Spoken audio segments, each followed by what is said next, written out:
Hoje é a terceira mensagem, que nós vamos pregar sobre os agentes do fim. Vocês já perceberam que o nosso mundo está em constante mudança?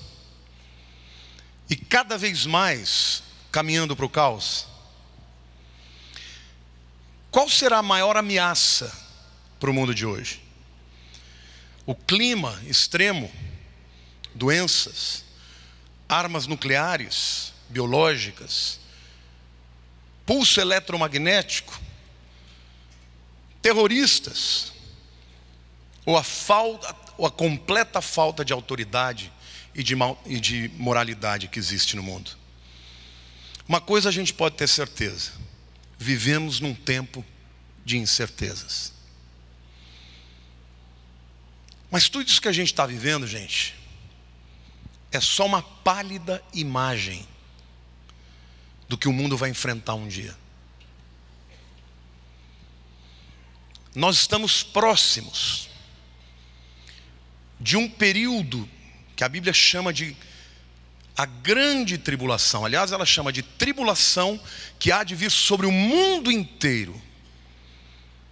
Hoje nós temos tribulações em lugares pontuais, mas virá um tempo em que haverá uma tribulação no mundo inteiro, por 7 anos, e os últimos 3 anos e meio, a Bíblia chama de a grande tribulação. Este é um período que será iniciado. Tem muita gente falando, nós já estamos na tribulação. Não, para você entender isso, você tem que entender algo claramente. O livro de Daniel, no capítulo 9, diz que ele se inicia com um acordo de paz que vai ser feito pelo anticristo entre Israel, palestinos e as nações. Na minha maneira de entender, quem vai intermediar isto é o anticristo, que será secretário-geral da ONU. Terá posse de autoridade e poder das nações para propor um acordo de paz que vai resolver o conflito entre Israel e Palestina e as nações. Esse período, queridos, a igreja não vai estar mais aqui, como eu disse para vocês nos ensinamentos anteriores.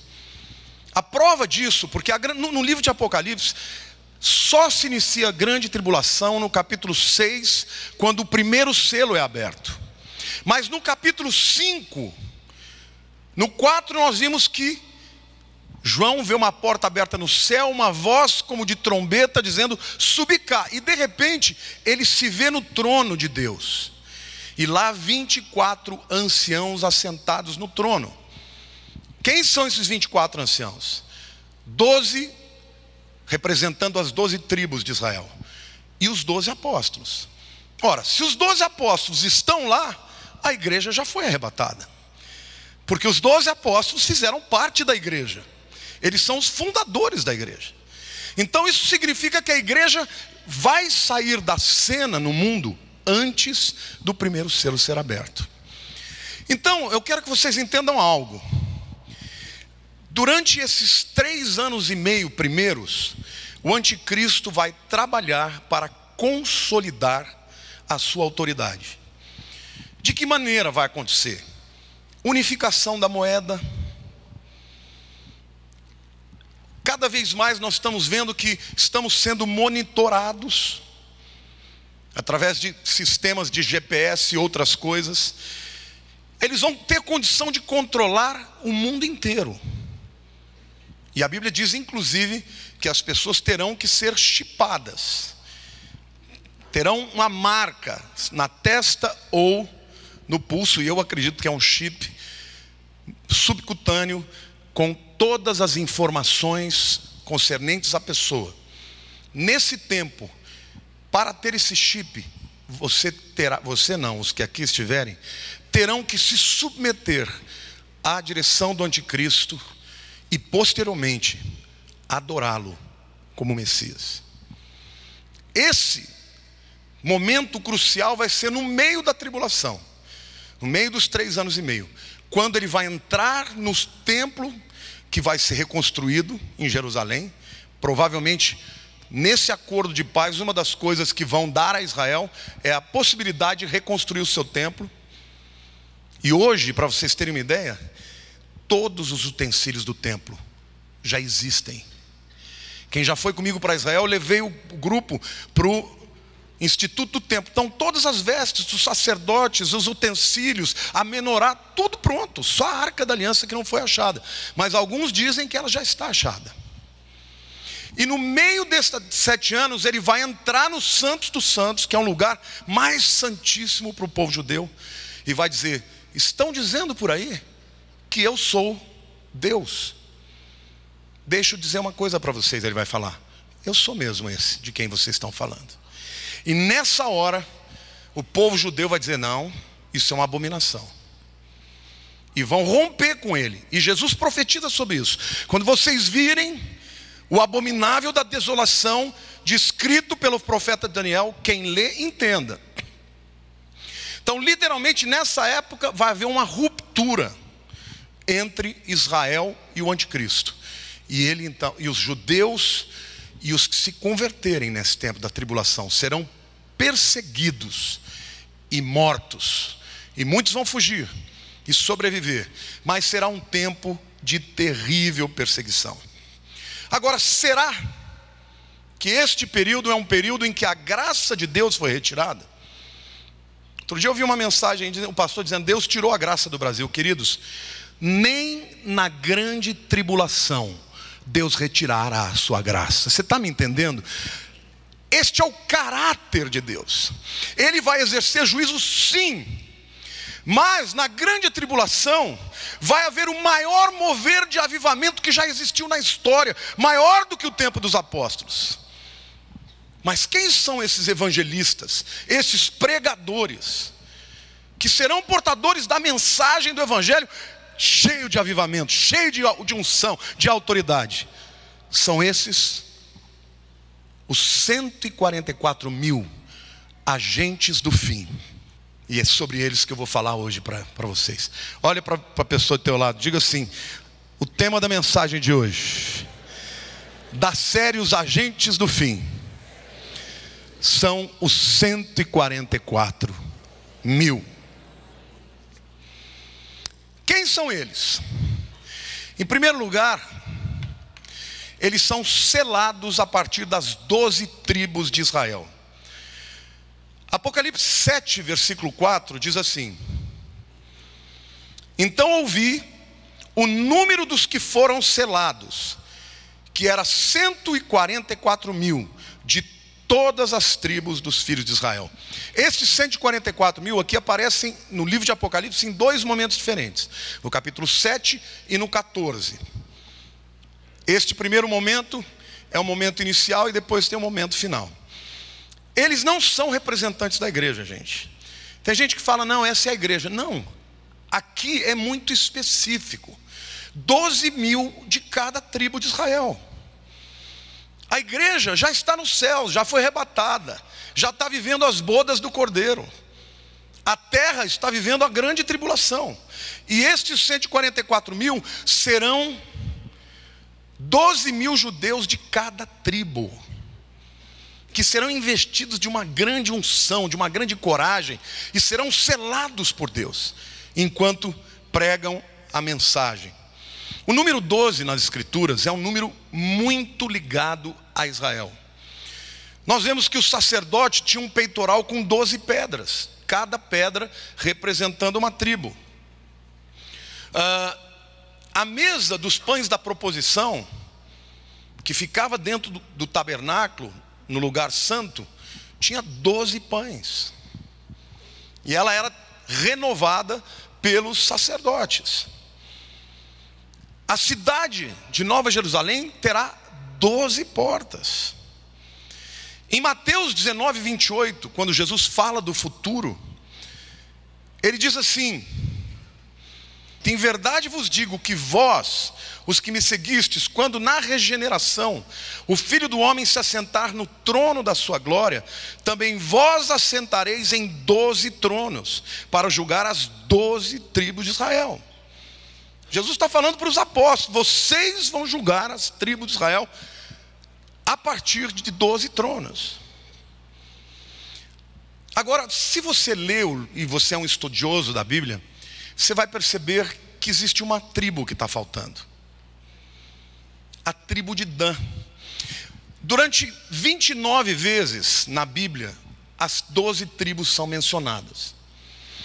E algumas vezes há a subtração de uma tribo, outras vezes de outra, por razões específicas. Por exemplo, quando iam para a guerra, os levitas, adoradores, não iam para a guerra, então eles não são mencionados.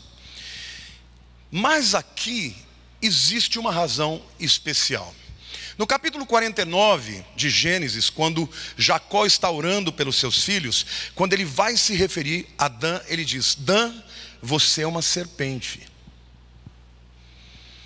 O que será que ele estava querendo dizer com isso? Quando você analisa a história, você vai perceber que a tribo de Dan sempre esteve relacionada à apostasia. Quando o povo de Israel entrou na terra prometida, vocês sabem, eram 12 tribos. Eles receberam uma porção de terra ali na região de Golã, norte de Israel. Mas acontece que eles acabaram se afastando daquele lugar e foram para o mar, para a região do mar. Lá em 1 Crônicas, de 1 a 8, quando você vê a genealogia das tribos, Dan já não está mais. No período dos juízes, quando Débora vai se levantar contra Sísera para fazer a sua guerra, ela convoca todas as tribos de Israel. E os danitas disseram: por que nós vamos deixar os nossos navios e as nossas embarcações para entrar na guerra de Israel? Então vocês veem claramente que eles foram se distanciando e começaram a se tornar uma tribo apóstata. Quando Jeremias, muitos anos mais antes disso, quando as tribos são divididas e Jeroboão fica com 10 tribos e vai para o reino do norte, ele ali cria uma religião apóstata. E ele fez 2 lugares para adoração: Betel e Tel-Dan. Tel-Dan é uma região também, quem já foi a Israel sabe que é o lugar onde foi feito a adoração do bezerro. Amós capítulo 5, quando Deus fala que abomina aquela adoração, se refere ao povo danita e todos aqueles que adoravam o bezerro. Então a tribo de Dan é uma tribo que sempre está relacionada à adoração falsa. Quando a gente vai mais para frente lá em Jeremias já viveu no período da invasão da Babilônia. No capítulo 4 de Jeremias, nos versos 14 em diante, os danitas são chamados de avós da calamidade. Então essa é a razão porque, uma explicação, né, só Deus vai poder dizer de fato, na hora de selar as tribos, Dan não está presente. No lugar dele está um dos filhos de José, que é Manassés. O outro filho, Efraim, também não aparece entre aspas, mas está José lá. José só teve 2 filhos, então os efraimitas estão lá. Mas danitas não terão. Nenhum danita vai receber o selo durante a tribulação para pregar o evangelho. Mas quando a gente vai em Ezequiel capítulo 48, e Ezequiel 48 já está falando do milênio, a gente vê que os danitas vão herdar uma porção de terra. Então o que isso significa? Eles não terão o selo da proteção, porque selo na Bíblia tem sempre 2 significados. Diga assim: primeiro, proteção; segundo, pertencimento. O selo real mostrava que uma carta pertencia ao rei, ela era inviolável, por isso a segurança, ninguém podia abrir. E ao mesmo tempo tinha o brasão de quem estava enviando. Então, dizer que os danitas não estarão lá significa que eles não terão nem o ministério e nem a proteção na tribulação. Mas os que sobreviverem e se converterem e entrarem no milênio vão receber a sua porção de terra. Então olha para a pessoa do teu lado e diga assim: mesmo no momento mais duro de juízo, a graça de Deus prevalece. Amém? Você pode aplaudir o Senhor?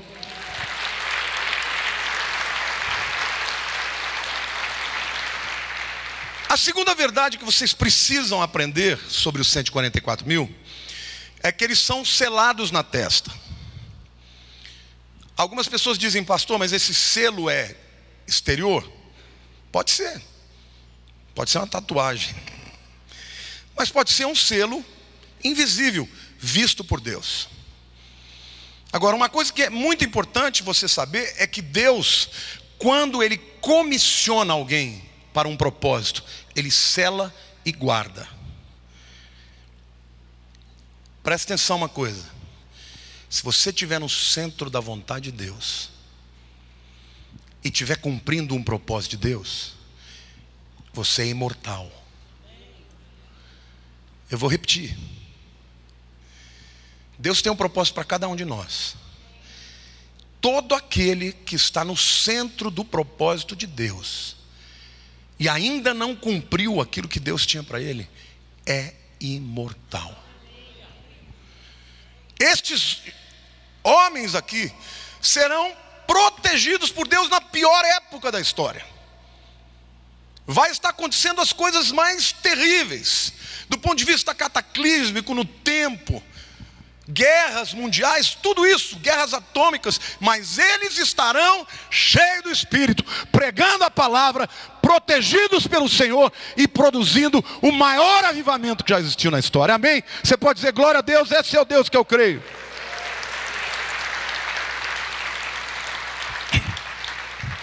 Apocalipse 7, 2 e 3 nos mostra isso.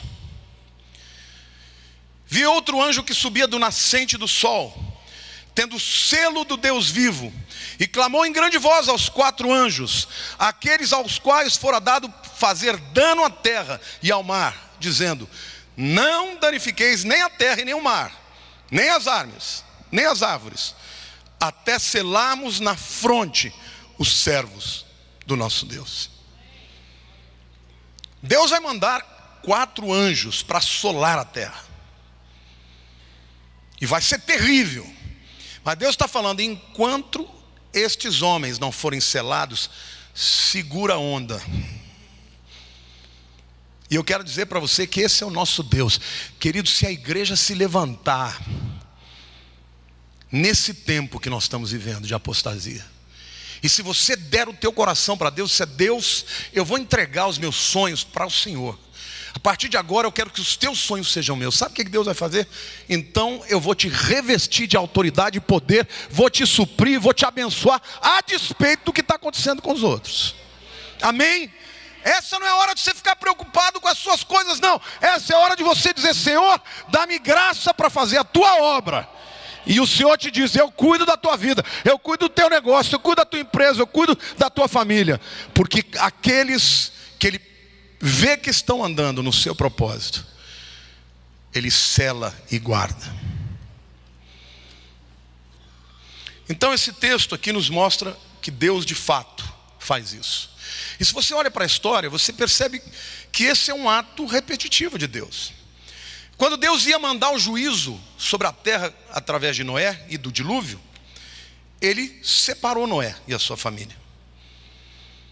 Quando Deus foi destruir Sodoma e Gomorra, Ele separa Ló e sua família, e os protege e os livra antes do juízo. Quando Deus iria exercer juízo na terra do Egito para os primogênitos, aqueles que estavam debaixo do sangue dos umbrais da porta estavam protegidos. Êxodo 12. Quando os israelenses entraram em Jericó para destruir a cidade, havia uma corda vermelha no muro da casa de Raabe, que foi protegida com toda a sua família. Em Josué capítulo 2 e capítulo 6.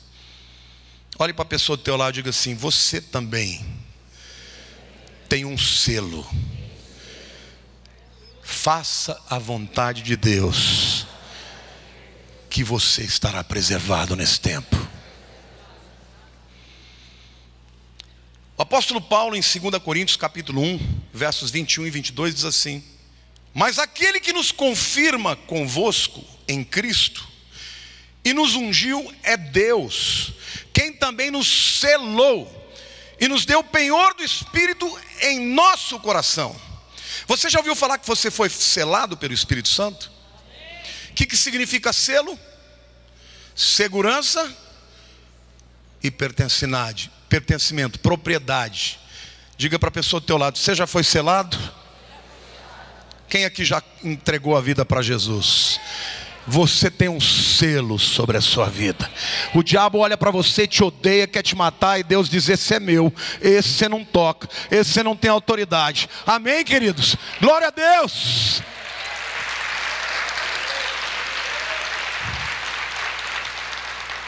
Em Efésios 1:13, Paulo repete essa ideia. Ele diz: em quem também vós, depois que ouviste a palavra da verdade, o evangelho da vossa salvação, tendo nele também crido em quem? Em Jesus e no seu evangelho, fostes selados com o Espírito Santo da promessa. Quantos aqui já ouviram o evangelho de Jesus? Quantos creram que eram pecadores, mas que o Senhor mandou a provisão na cruz? O dia que você confessou Jesus, querido, Senhor, entrega a minha vida para ti. Naquele momento, o Espírito Santo te selou. E a partir daquele momento, nada que acontece com você diz respeito mais ao diabo, mas ao Senhor. Amém? Efésios 4:30, Paulo repete, diz assim: e não entristeçais o Espírito de Deus, no qual fostes selados para o dia da redenção. Sabe que dia que esse selo vai ser quebrado?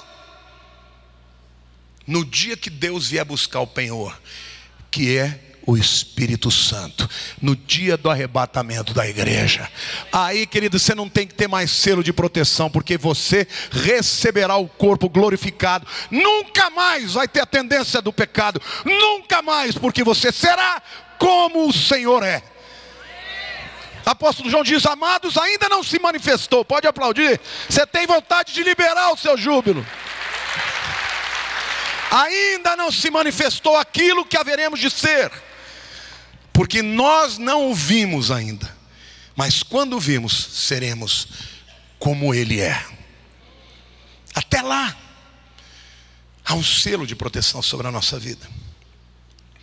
Joel capítulo 2, versos 28 a 32, é uma profecia do grande derramamento do Espírito. E aqui, na teologia, nós temos a chamada profecia de dupla referência, porque ela tem um cumprimento primeiro, mas tem um cumprimento depois para o futuro. Cumprimento, não cumprimento. Um cumprimento para o futuro. E acontecerá depois que derramarei o meu Espírito sobre toda a carne. Vossos filhos e vossas filhas profetizarão, vossos velhos sonharão e vossos jovens terão visões. Até sobre os servos e sobre as servas derramarei do meu Espírito naqueles dias. Mostrarei prodígios no céu e na terra: sangue, fogo, colunas de fumaça. O sol se converterá em trevas e a lua em sangue, antes que venha o grande e terrível dia do Senhor. E acontecerá que todo aquele que invocar o nome do Senhor será salvo, porque no monte Sião e em Jerusalém estarão os que forem salvos, como o Senhor prometeu, e entre os sobreviventes, aqueles que o Senhor chamar. Pedro citou essa profecia em Atos 2, para falar da descida do Espírito Santo. Então, ela teve um primeiro cumprimento, mas em seguida você começa a perceber que Joel está enxergando sinais cataclísmicos nos céus. O sol, a lua se escurecendo, se transformando em trevas. E aí ele termina falando de muitos no monte Sião em Jerusalém, que fala do final da grande tribulação. Então, esta profecia diz respeito também aos 144 mil, do trabalho de avivamento que eles produzirão para a salvação de grandes multidões. Olhe para a pessoa do teu lado e diga assim: na grande tribulação, como Deus selou a sua igreja, Deus selará os 144 mil para se insurgir contra o espírito do anticristo e pregar o evangelho de Jesus. Esse é o chamado da igreja. O chamado da igreja é se levantar contra o sistema. Não é ser insubmisso, porque as pessoas me perguntam: escuta, pastor, mas a gente não tem que honrar as nossas lideranças? Claro. Agora, quando eles quebram a lei, quando eles saem da vontade de Deus, nós temos que levantar a palavra e pregar o evangelho. Amém ou não? Porque a igreja pregou o evangelho a despeito do Império Romano dizer calem a boca. Então, esse é o chamado da igreja no nosso tempo. A terceira verdade a respeito desses 144 mil é que eles são separados para Deus. Apocalipse 14, 4 e 5 diz algo muito interessante. São estes os que não se macularam com mulheres, porque são castos, são virgens. Tem gente que diz assim, então vai ter que nascer, né? São eles os seguidores do Cordeiro por onde quer que vá. São os que foram redimidos dentre os homens, primícias para Deus e para o Cordeiro. E não se achou mentira na sua boca, não tem mácula. Estes, provavelmente jovens e até homens mais maduros, serão solteiros, porque eles não terão outra coisa para fazer na vida, a não ser pregar o evangelho. E serão virgens. E por causa do testemunho deles, milhões e milhões vão se converter. Queridos, eu estava outro dia ouvindo um testemunho de um pastor que eu achei muito gozado. Era um pastor avivalista, daqueles que pregam, né, com muita unção, que dá puro e tal. Nos Estados Unidos, no tempo que havia tendas e no púlpito tinha uma cerquinha branca. Vocês já chegaram a ver alguma vez alguma igreja assim? E diz que estava uma mulher com um filhinho lá, e o menino estava meio, sim, absorto com as coisas dele, enquanto o pastor pregava, o povo tudo gritando, dando glória a Deus. O menino virou para a mãe e falou: mãe, se ele escapar daquele cercadinho, o que acontece com a gente?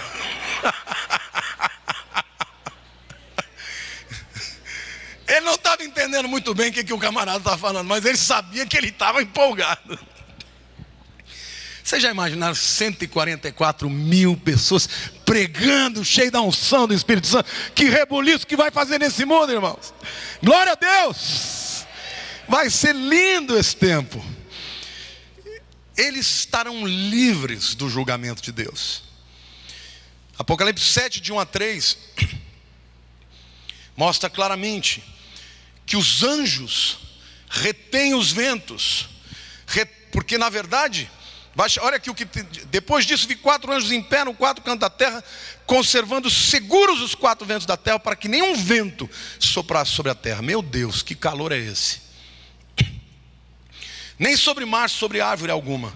Vi outro anjo que subia do nascente do céu, tendo o selo do Deus vivo, e clamou com grande voz aos 4 anjos, aqueles aos quais fora dado fazer dano à terra e ao mar, dizendo: não danifiqueis nem a terra, nem o mar, nem as árvores, até selarmos na fonte os servos de Deus. Eles estão completamente seguros enquanto pregam a palavra. E eles permanecerão com Jesus, fazendo a sua obra, até que Jesus desce. E ali, Jesus vai descer no Monte das Oliveiras, mas ele também vai estar sobre o Monte Sião, no final da tribulação. Lá em 14:1, Apocalipse 14:1, o texto diz assim: olhei, e eis o Cordeiro em pé sobre o Monte Sião, e com ele 144 mil, tendo na fronte escrito o seu nome e o nome do seu pai. No final dos 7 anos, você não vê 143.999. Você vê 144 mil. Nenhum o anticristo conseguiu tocar. Nenhum. Porque o nosso Deus é assim, querido.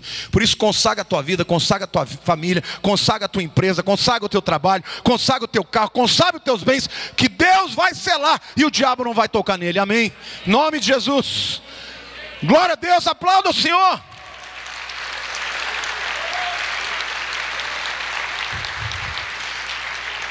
Deus pode permitir que aconteçam coisas com você, e Ele permite. Você pode até morrer pelo Evangelho, mas não será porque Deus não foi capaz de te proteger, mas porque Deus é o teu dono e o teu Senhor, e Ele decidiu que aquela seria a maneira de você adorá-lo, talvez até com a perda da sua própria vida. Eles são tremendamente bem-sucedidos na sua missão. Apocalipse 7:9 a gente lê isso o seguinte, presta atenção, tenta visualizar o que eu estou pregando para vocês. Depois dessas coisas vi, e eis grande multidão, que ninguém podia enumerar, de todas as nações, tribos, povos e línguas, em pé diante do trono e diante do Cordeiro, vestidos de vestiduras brancas, com palmas na mão, e clamavam em grande voz, dizendo: ao nosso Deus, que se assenta no trono, e ao Cordeiro pertence a salvação. Uma grande multidão que ninguém pode enumerar. Esses 144 mil vão sair pelo mundo pregando, e as pessoas vão ficar impactadas pela mensagem e vão se converter, e muitas delas morrerão. É uma grande multidão aqui que está diante do trono, os que morreram pela sua fé, resultado da pregação destes homens. Tem gente que fala: pastor, mas eu não sei pregar.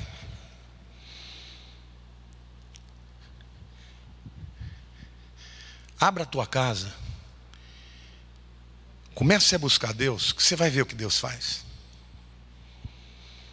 Eu me lembro que no início do meu ministério, eu fui para o Palavra da Vida, eu pregava direitinho os sermões, 3 pontos, 4 pontos. 2 anos de convertido, 2 anos de ministério, ninguém se convertia. E um dia eu entrei em crise, fui dobrar o meu joelho e falei: Deus, o que está acontecendo? Eu prego, ninguém se converte. Se converteu um, né? Como é que chamava o nome dele? O Nilson. Toda semana ele que dava testemunha. Era o único convertido da igreja, os outros eram crentes. Depois de um tempo, 2 anos depois, o camarada volta para a bebida e volta para o mundo. Aí eu pirei. Eu falei: Deus, o que está acontecendo? E o Espírito falou: não está acontecendo porque você está segurando as rédeas. E eu falei: Senhor, mas se eu largar as rédeas, eu vou perder o controle. Ele falou: que bom que você perde, porque eu ganho o controle. Se você perder as rédeas, eu tomo. Chamei a igreja e falei: gente, nós vamos buscar o poder de Deus. E aí a salvação começou a acontecer. Você quer que o teu marido, tua esposa, seus filhos se convertam? Não fica batendo boca com eles não, dobra o joelho, amarra os demônios que atrapalham a vida dele, começa a declarar a libertação, declara o poder da palavra de Deus, que vai chegar a hora deles, meu querido, porque a aliança que Deus tem com você, Ele tem com a sua família também. Então, em nome de Jesus, deixa Deus te usar. Deixa Deus te usar, porque quem se coloca à disposição de Deus para fazer o que Deus quer, não tem como dar errado. Vai haver conversões na tua casa, na tua célula, no teu trabalho, onde você estiver. Amém? Aplauda o Senhor, diga: eu creio. Eu creio.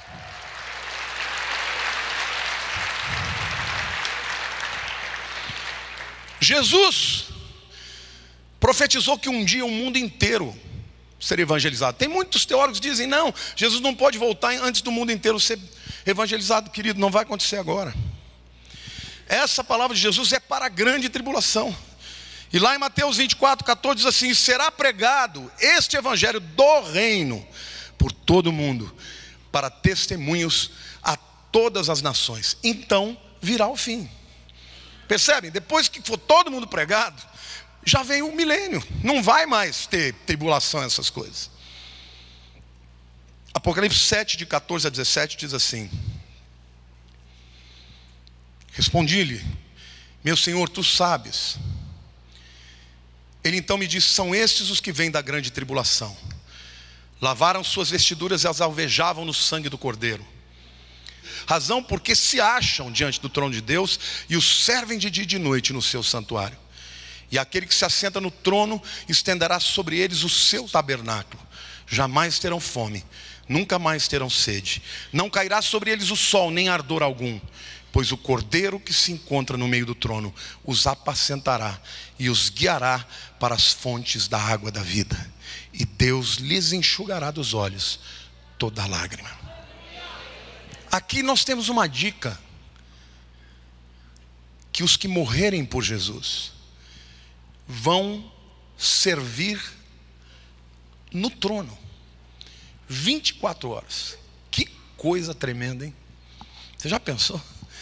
Já está no céu, já é bom demais, mas você está no trono, servindo no trono 24 horas por dia. Mas é uma multidão incontável. E eles vão olhar para esses 144 mil no céu e vão dizer: obrigado, viu? pela palavra que você me trouxe. Porque, querido, você pode ter certeza, Paulo tinha consciência disso, que os crentes a quem ele levou a palavra eram a sua coroa. Então, faça o maior investimento na tua vida. Invista no que é eterno. Ganhe pessoas para Jesus, ajude a ganhar pessoas para Jesus, invista no reino, com o seu trabalho, com o seu dinheiro, com os seus dons, com o seu talento, com o seu tempo, porque as vidas que forem resgatadas serão para você um grande galardão, amém? Mas quando acabar a obra deles, eles vão ser levados aos céus, e quando chegarem nos céus, eles vão cantar um novo cântico. Então a quarta verdade que a gente precisa falar deles é que o cântico dos 144 mil vai ser um cântico extraordinário. Vamos ver lá Apocalipse 14, 1-3. Olhei, e eis o Cordeiro em pé sobre o monte Sião, e com ele 144 mil, tendo na fronte escrito o seu nome e o nome do seu pai. Ouvi uma voz do céu como voz de trovão de muitas águas, como voz de grande trovão. Também a voz que eu vi era como de arpistas, quando tangem a sua harpa. Entoavam um novo cântico diante do trono, diante dos 4 seres viventes e dos anciãos. E ninguém pôde aprender o cântico, senão os 144 mil que foram comprados da terra. Então no mesmo capítulo, no começo eles estão no monte de Sião. E de repente aparecem na sala do trono e começam a cantar um cântico que ninguém, não é que não conhece, que ninguém pode aprender. Vai ser uma coisa extraordinária. Querido, se você não gosta de cantar, escolhe outro lugar para ir, porque no céu vai ter música pra caramba. Amém, irmãos? Vai ser demais. E é que todo mundo que tem vitória canta. Todo mundo. Primeiro você vê em Apocalipse 5 uma multidão de anjos, milhões de milhões. Veja o que o Apocalipse 5 fala, é lindo demais, 11 e 12.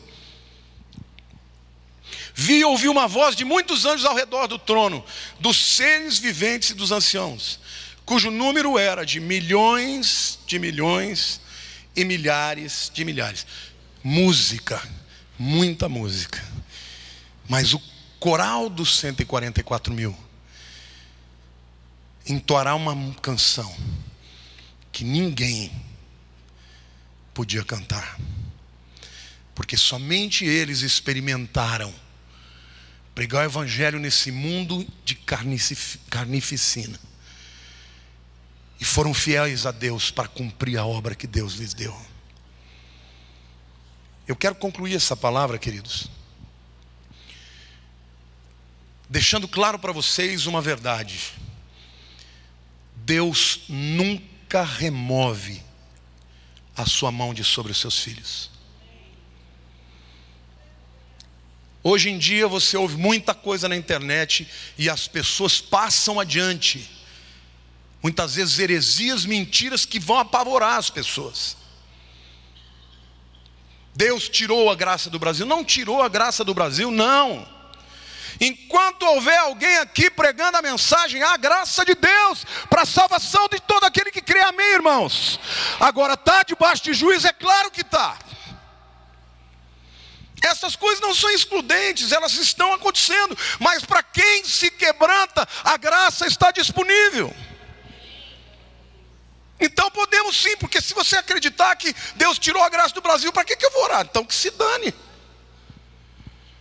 Deus não tirou a graça do Brasil, nem na grande tribulação. Ele deixará de trazer a sua graça de salvação para todo aquele que crê.